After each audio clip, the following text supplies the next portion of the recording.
on parle des résiliences, les réseaux de télécommunications peuvent être affectés par des catastrophes naturelles. Quelle est la capacité de ces réseaux à rétablir le service, à résister à ces phénomènes naturels? C'est ce qu'on appelle résilience. Après les dommages enregistrés par le secteur des télécommunications lors des dernières catastrophes naturelles survenues en Haïti, l'Union internationale des télécommunications a sollicité auprès du Conseil national des télécommunications une évaluation de la résilience des réseaux et infrastructures des télécommunications dans le pays. C'est en ce sens qu'un atelier de restitution a été organisé en date du 10 août 2023 à l'Hôtel Montana. Le ministre des Travaux publics, Transports et Communications, l'ingénieur Rosemont Pradel, explique le bien fondé de cette initiative.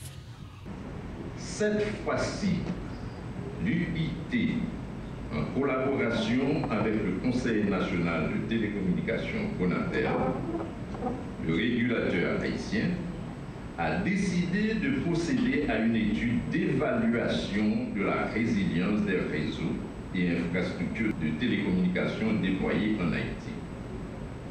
Dans ce contexte, une évaluation du niveau actuel de résilience des infrastructures et du plan de restauration existant a été réalisée sur les réseaux des opérations de téléphonie, de fournisseurs et d'accès Internet et des radiodiffuseurs.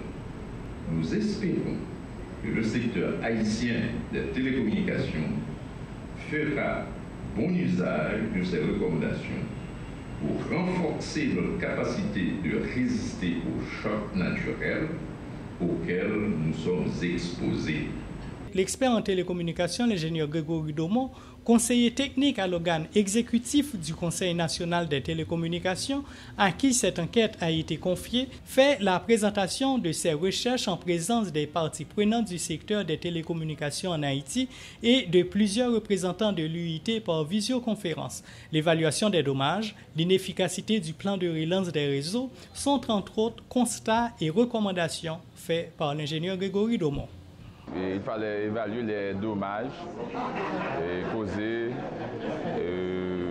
l'efficacité du plan de recouvrement des réseaux, le niveau de résilience, les télécoms d'urgence et faire des recommandations à la fin de l'étude. Donc aujourd'hui, c'est l'étape finale, c'est l'atelier de restitution pour les parties prenantes du secteur.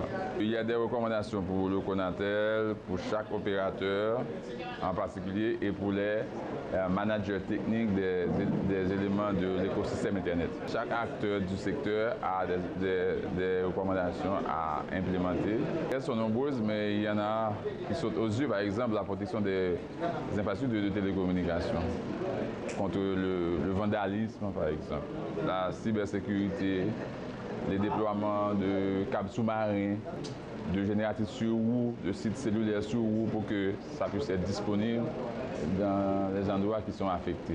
Le commanditaire l'UIT est à pied d'œuvre sur l'édition du document final qui sera gracieusement offert aux parties prenantes du secteur des télécommunications et aussi à l'État haïtien, qui devra définir la politique de résilience et de plan de relance des réseaux de télécommunications dans le pays après une catastrophe. Donc, les opérateurs qui ont développé des infrastructures, maintenant, étant donné qu'ils vont recevoir la radiographie de leur réseau, ils vont connaître les points de faiblesse de leur réseau. Donc, le premier travail qu'ils doivent faire, c'est de prendre des dispositions pour renforcer la capacité de leur réseau à reprendre service en cas de catastrophe naturelle. Pour la mise en place d'une véritable politique de télécommunication d'urgence, le directeur général du CONATEL, Jose Jean-Baptiste, annonce la formation d'un comité de suivi qui travaillera de concert avec le ministère des Travaux publics, Transports et Communications, tout en prenant en compte les recommandations du document d'évaluation de la résilience des réseaux et infrastructures de télécommunications de l'UIT. De concert avec le ministère des TPDC, parce que c'est le ministère qui définit la politique, eh bien, il sera formé un comité de suivi pour prendre en considération toutes ces recommandations, de telle sorte qu'on puisse s'acheminer vers l'établissement, vers la mise en place d'une véritable politique de télécommunication d'urgence. À cet atelier, divers acteurs ont pris part par visioconférence tels que les représentants de l'UIT évoluant dans différents endroits du monde, soit en Asie, en Europe, en Amérique et dans les Caraïbes.